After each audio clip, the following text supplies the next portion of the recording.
Hey, so, yeah, this is a video.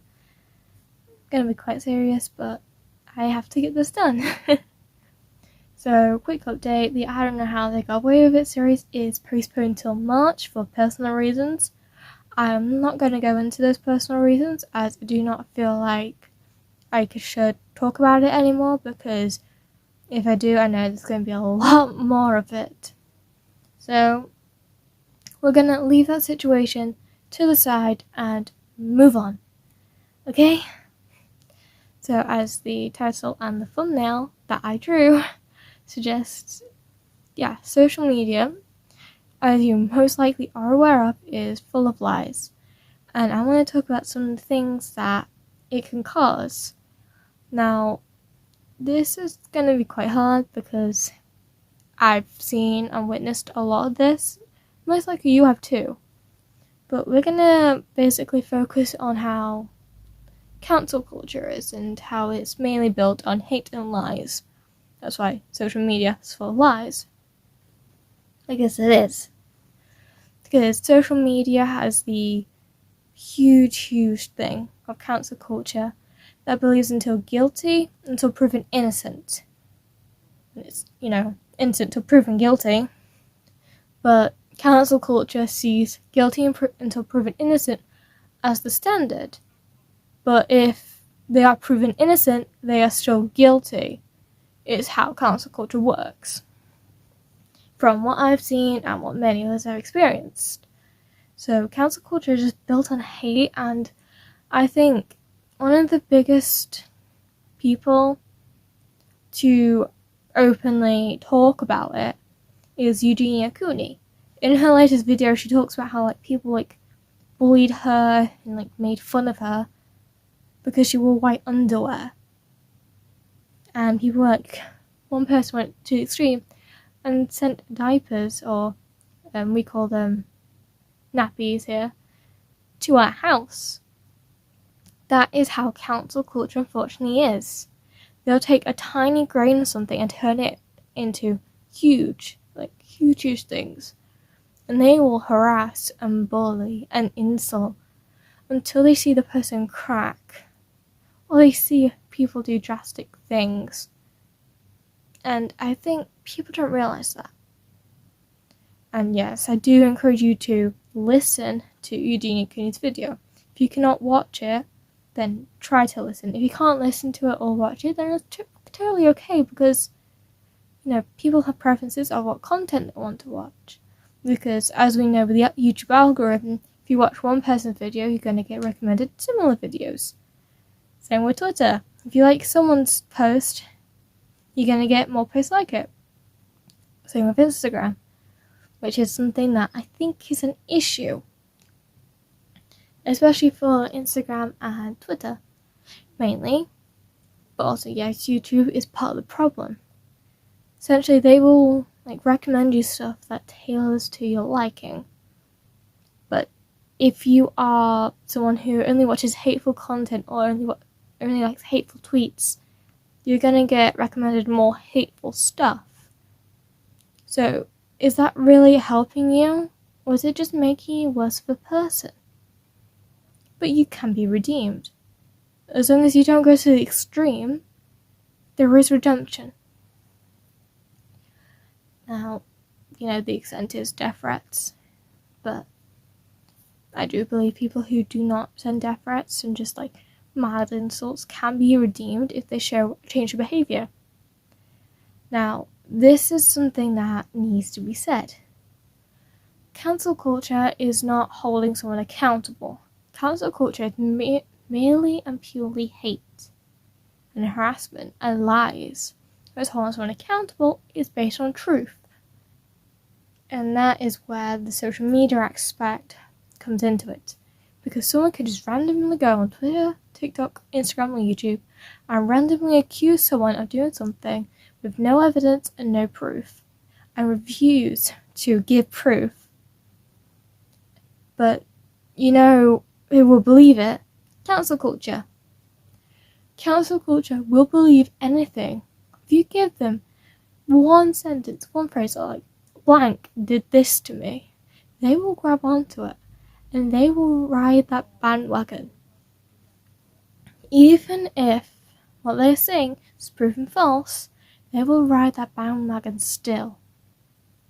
Whereas someone, the holding accountable part, will be like, okay, we want proof, we want to know the details, we want to know facts.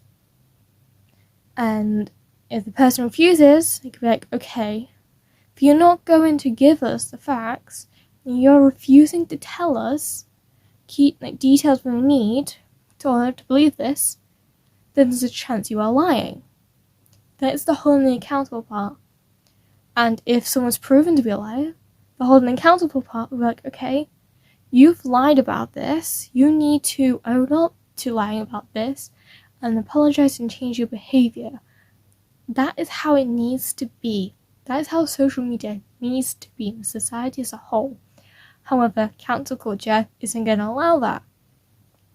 If we have seen anything from YouTube and TikTok, cancel culture is prevalent.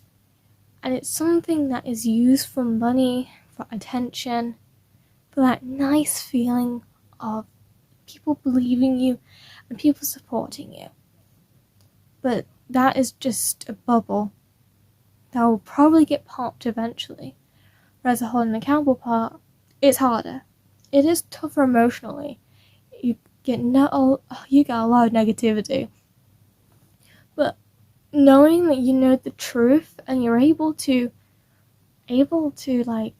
say, hey, you've done this, please can you apologize and change your behavior, and then people can support you still, that is what it needs to be. It's hard.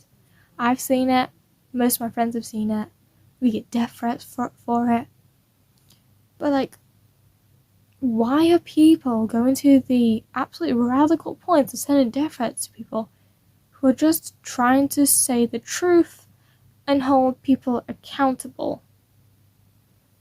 And the so-called people who want to hold people accountable by bringing up stuff from the past that has been actually apologized for, that's not holding someone accountable. That is cancel culture.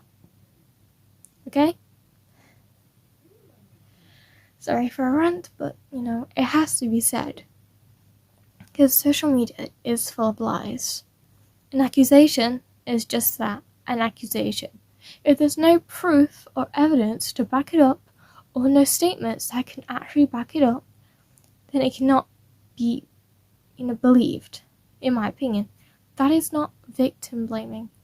That is just wanting to know the details, know the truth, and be able to have someone corroborate the story so that it can be believed.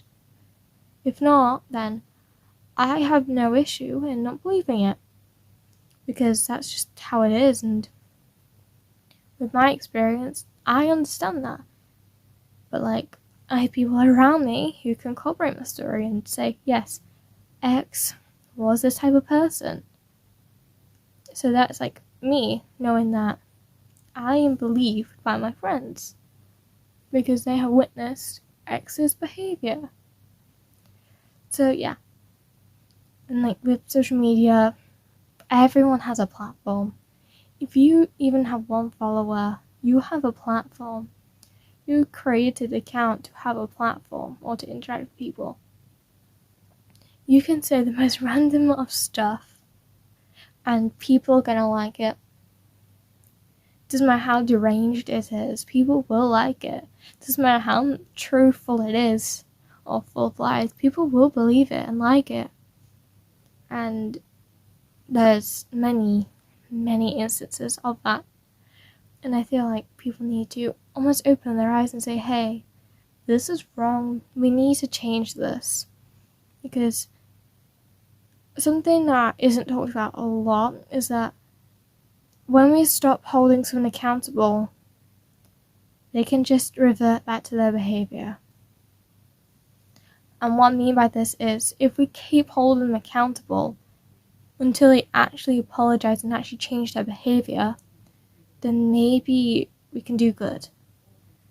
But the fact that as soon as it's been a month, we just stop. We're this person did this. month later, we stop holding them accountable. We stop demonizing, well, I say demonizing, I mean like condemning their behavior. And like in that month, they may have continued behavior, or they may have not apologized or changed their behavior. So by not making sure that we hold someone accountable until they show actual change, growth, and remorse, then they're just gonna be a problem still. And I have a huge example of this, which was actually my last video, and I do still feel like she needs to be stopped. And Maya, she's made 45 videos on Eugenia now, even though the playlist only says 44, she actually has 45. And I feel like she needs to be held accountable for how much she slanders Eugenia. The fact that she talks about her so much that almost all of her views, over 15 million views, are on Eugenia, just Eugenia. And remember how you all went out after Belle Aubrey and Rapzilla for how they treated Eugenia? We have to hold other people to that same standard. You cannot let someone just slip away because they're on a different platform. Because you want to know the truth? TikTok is way worse. TikTok is literally the epicenter of lies. And yes, I know this for a whole fact. Because someone can go on TikTok, randomly accuse someone, and then that person who they accused gets a lot of hate, death threats, and their fans get death threats. Just because they made a baseless accusation with no proof at all. Now I'm going to give an example of what I wish more people would do. Is All Time Low. I do not care your opinion on All Time Low, however I do support their current actions. They are taking legal action against people who falsely accuse them of SA. Proven to have lied about being SA'd by the members of All Time Low. They are taking them for a civil suit in America, and they have requested it to be trial by jury. And I 100% support this, because it's finally holding people who make false accusations to a standard.